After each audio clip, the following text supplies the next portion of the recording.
Hi, and welcome to my channel, Yours Mentor. Want to sound more fluent in English? Learning these 10 essential words will help you speak naturally and confidently. 1. Actually.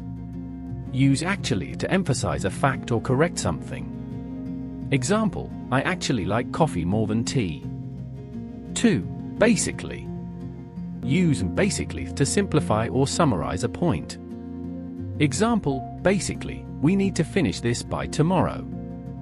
3. Definitely. Use definitely to show certainty. Example, I will definitely join the meeting. 4. Probably. Use probably to show likelihood. Example, it will probably rain today. 5. Literally. Use a literally to stress something is true or exact. Example, I was literally running late. 6. Somehow. Use somehow when you don't know exactly how something happens. Example, I'll somehow finish this on time. 7. Anyway. Used anyway to return to the main topic or dismiss something. Example, anyway, let's continue with our plan. 8. In fact.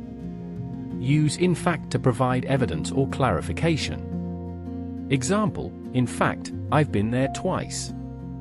9. Perhaps. Use perhaps to suggest something politely. Example, perhaps we can meet tomorrow. 10. Absolutely. Use absolutely to show strong agreement. Example, I absolutely agree with you. Conclusion. By using these 10 words naturally, you can make your English sound fluent and confident. Try adding 1 to 2 words to your speech every day. That's the end of the video. Thanks for watching. See you in the next video.